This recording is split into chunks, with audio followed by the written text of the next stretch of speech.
নইলে তোমাকে তোমার উচিত শিক্ষা দেব।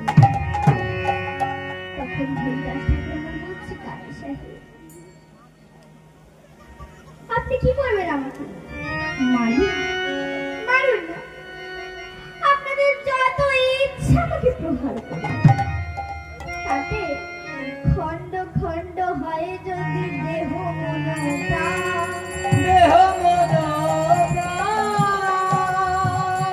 আরে তবু না ছাড়িব আমি এই মধুর হরিনাম।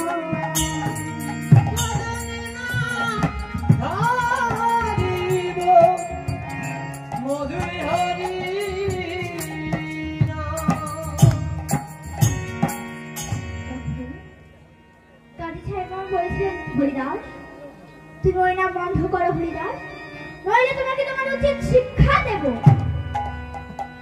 কিন্তু হরিদাস আবারও বলছে, খণ্ড খণ্ড হয় যদি দেহ মন প্রাণ, তবু না ছাড়িব আমি মধুর হরি।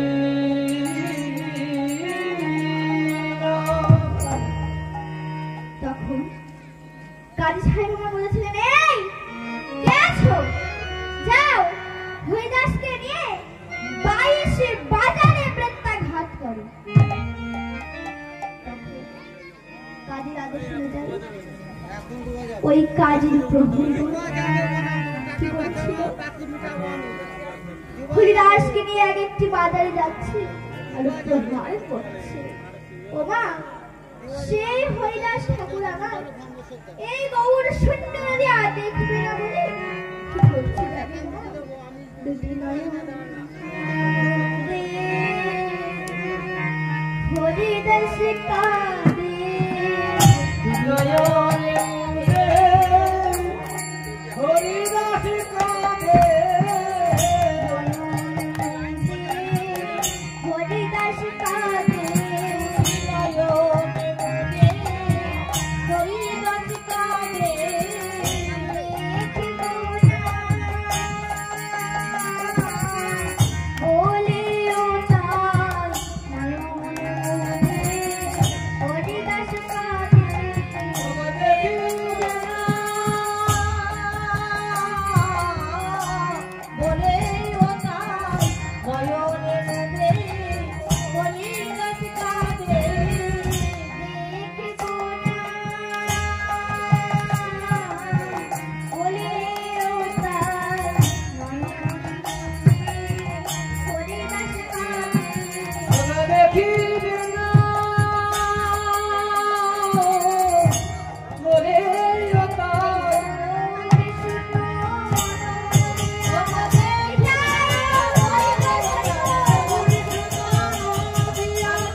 হরিদাস তুই আখি মুদিয়া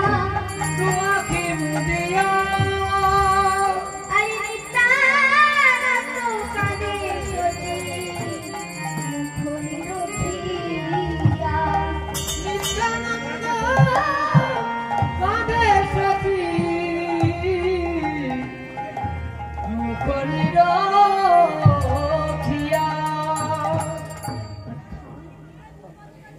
নিত্যানন্দ প্রভু সচিবায়ের বদন দর্শন করে আর মনে মনে বলছে,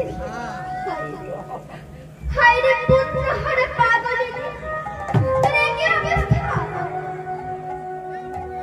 সচিবা নিমাই হারা হয়ে উন্মাদিনী পাগলিনী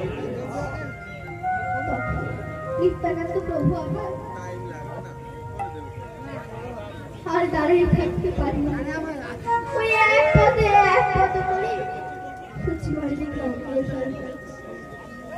তখন সচিবা নিতাইকে নিমাই গানে মনে করে বলছে, আমার নিমাই আয় না বাবা, একটিবার আমার বুকে আয় বাবা।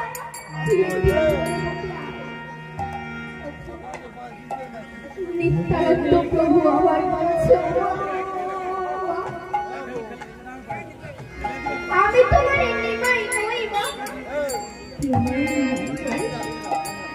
তবে তবে তুই কে বাবা? আমার নাম নিতাই। তুই বলে দিতে পারবে আমাদের নিমাই কোন পথে গিয়েছে? আমি জানি না তোমার নিমাই কোন পথে গিয়েছে। তা শুনে অধিকর্তা